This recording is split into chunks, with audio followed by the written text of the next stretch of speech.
Con su permiso, presidenta. Adelante. Aquí se ha faltado a la verdad y es por eso que he pedido la palabra para rectificar hechos.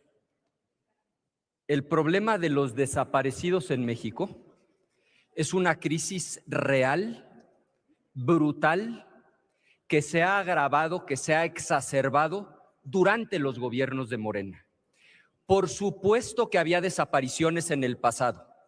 Nada más que durante el sexenio de Felipe Calderón, de acuerdo a las propias cifras que el gobierno reconoce, desaparecían 7 personas al día.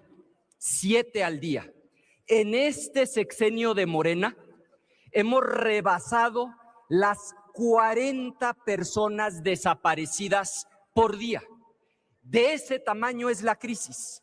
Y es por eso que este comité de la ONU contra la desaparición forzada ha emitido un informe brutal en contra del gobierno mexicano.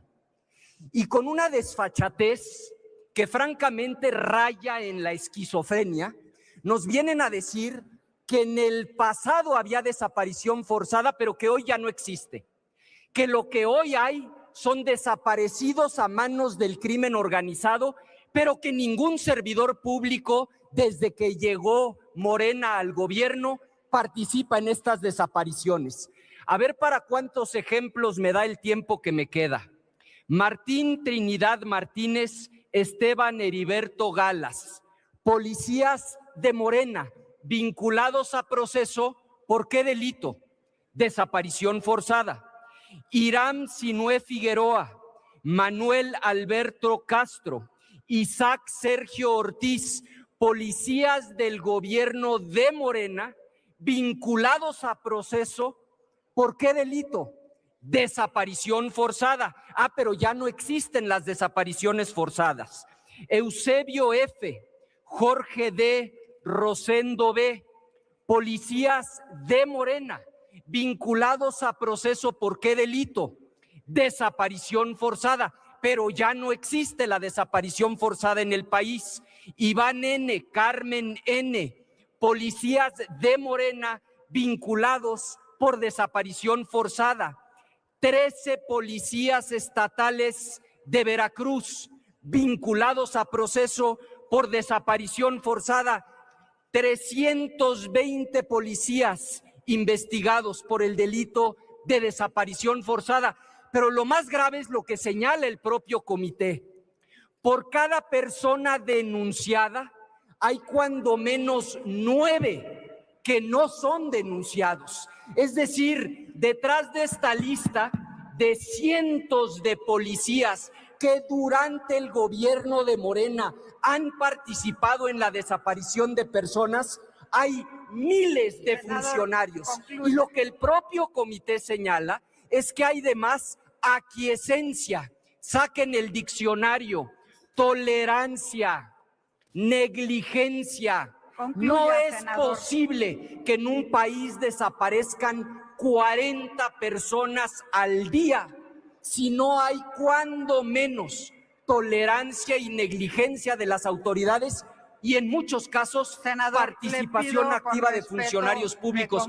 Bien harían en leer el informe del Comité de la ONU, bien harían en reconocer el problema, porque ese sería el primer paso para resolverlo. No quieran tapar el sol con un dedo. El problema existe, el problema es real. Y vine a rectificar hechos porque aquí se vino a faltar a la verdad. Es cuanto, presidenta. Pero fíjese lo que voy a decir yo. Fíjese lo que voy a decir yo.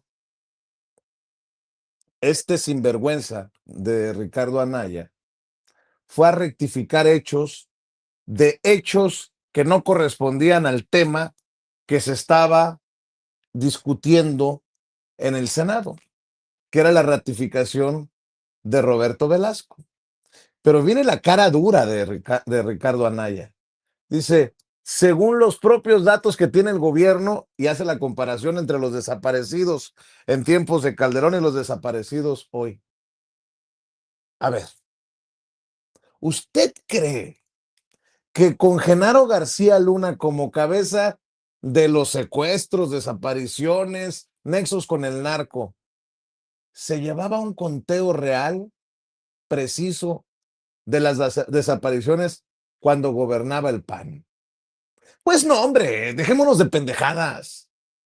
Deberíamos por lo menos de no regatearle la valentía a las autoridades ahora con los gobiernos de la 4T, del presidente López Obrador, de la presidenta Claudia Sheinbaum Pardo, de atreverse a ser honestos en los conteos, por lo menos. Pero estos desgraciados como Ricardo Anaya suben con una falsa autoridad moral a querer ser guías morales en un debate cuando tienen la cola zurrada, apestosa, manchada por la corrupción y por el silencio cómplice también de los medios de comunicación. Ustedes van a decir, ay, pareces pinche matraca, Vicente, la misma de siempre. Pues es que los medios callaron por órdenes de Genaro García Luna y de Felipe Calderón. Firmaron un pacto de silencio. ¿Y a quién le convenía el pacto de silencio? Pues al narco de narcos, el que dirigía el cártel desde Los Pinos. Supongamos que no era Calderón, García Luna.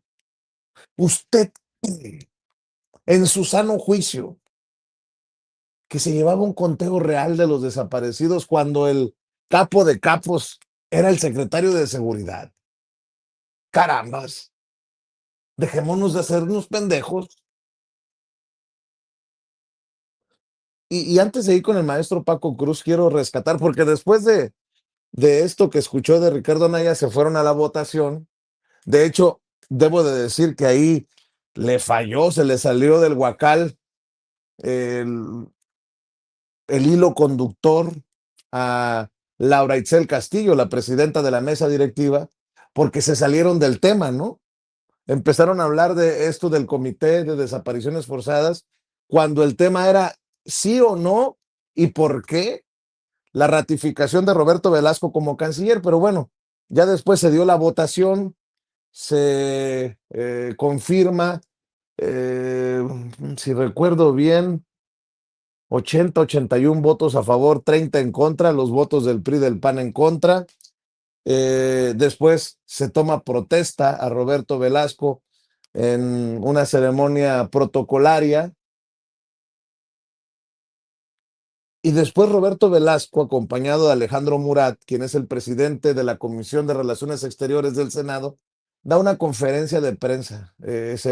Se presenta ante medios ahí en el patio del Senado de la República. Y ahí también comete un error, creo yo, el canciller. Por cierto, por si estaban preguntándose, le he estado pidiendo una entrevista a Roberto Velasco desde mi última participación en la mañanera. Ya ve que la presidenta dijo, mañana viene el canciller y viene el subsecretario, fue Juan Ramón de la Fuente, fue Roberto Velasco. Mientras él estaba sentado, yo le estaba mensajeando, subsecretario, en relación a Roberto Velasco.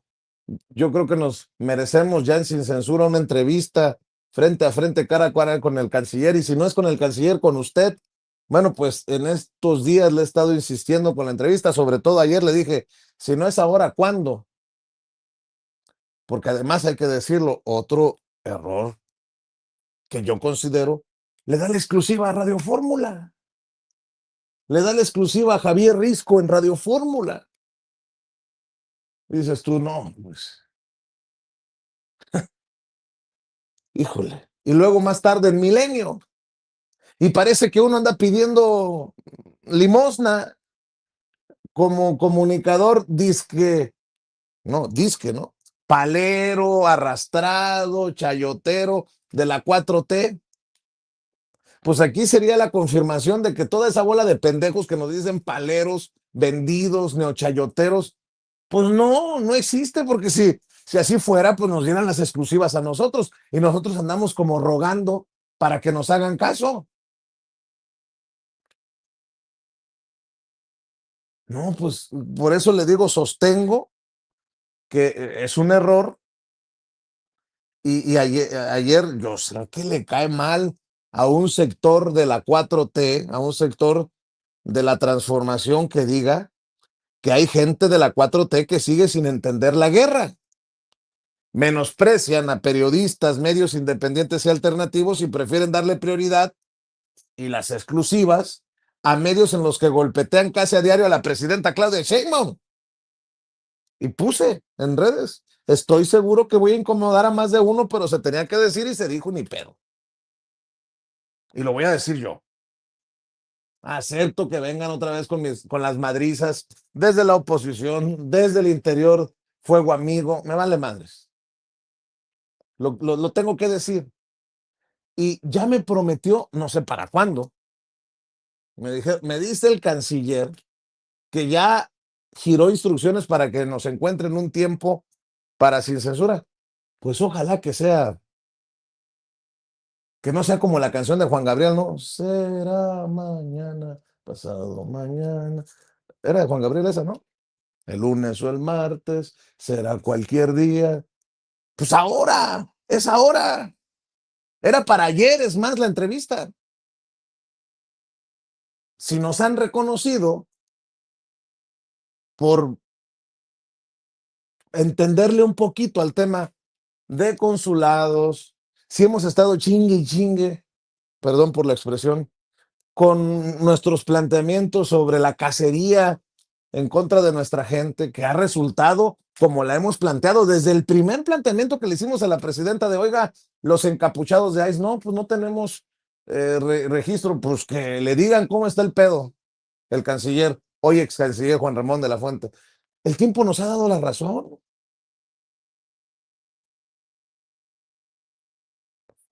Bueno,